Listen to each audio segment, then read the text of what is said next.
বাংলাদেশে অনেকগুলো ব্যাংক, এর মধ্যে কিছু ব্যাংক বেশ দুর্বল। সেই দুর্বল ব্যাংকগুলোর ব্যাপারে আপনাদের পদক্ষেপ কি আছে?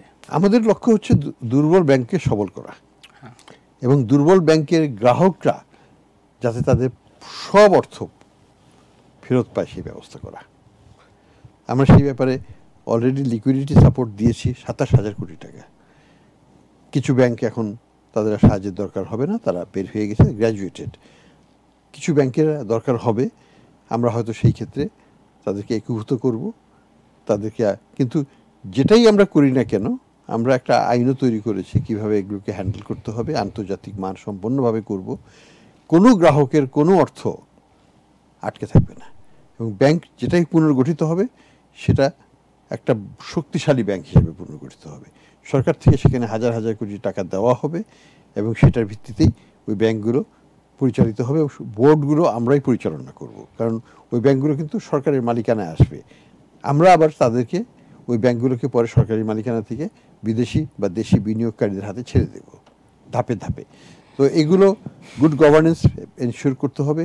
আমরা মনে করি এই প্রক্রিয়ার মাধ্যমে বাংলাদেশে আরও শক্তিশালী ব্যাংকিং সিস্টেম হবে।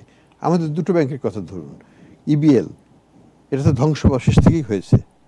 এখন তো খুব ভালো, এখন নাম্বার 1 নাম্বার 2 ব্যাংকের মধ্যে চলে গেছে। বুটিক ব্যাংকের মধ্যে নাম্বার 1 আর 2 হতে পারে। সিটি ব্যাংক সেটাও ধ্বংসপ্রাপ্ত ছিল প্রায়, সেটাও এখন প্রথম সারির ব্যাংক হয়ে গেছে, খুব ভালো করছে। তো ব্যাংক ভালো করা যায়, জনগণের সাপোর্ট সেখানে পাওয়া যায়, কিন্তু গভর্নেন্সটা ভালো হতে হবে। আমরা মনে করি যে এই ব্যাংকগুলো, যেটা এসআলম গ্রুপ, অন্যান্য গ্রুপ, সাইফুজ্জামান, এরা ক্ষতি করেছে ব্যাপকভাবে, লুট করেছে ব্যাপকভাবে, ভীষণভাবে। আমরা সেখানে আর্থিক সহায়তা অলরেডি দিয়েছি, আরও দেব, ব্যাপকভাবে দেব, কিন্তু জনগণের কোনো ক্ষতি হতে দেব না। এবং আর্থিক খাতকে পুনর্গঠন করার জন্য এই ব্যাংকগুলোকে শক্তিশালী করে একটা ভালো অবস্থানে নিয়ে যাব ইনশাল্লাহ। মাঝখানে গ্রাহকদের মধ্যে খুব হতাশা ছিল ব্যাংকিং সেক্টরটাকে নিয়ে, অনেক শ্রমিককে ব্যাংকে গিয়ে টাকা তুলতে পারতো না। এখন কিছুটা আস্থা ফিরে আসছে। আমি মনে করি যে কিছুটা আস্থা ফিরে এসছে, আমরা চাই পুরোপুরি আস্থা ফিরে আসবে।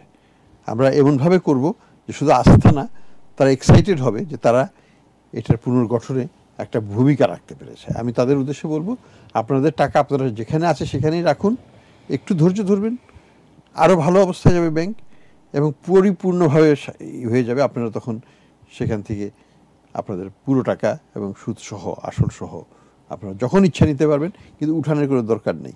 আপনার প্রয়োজন না হলে উঠাবেন না, আপনার নিশ্চিত টাকাটা ব্যাংকে রাখতে পারবেন।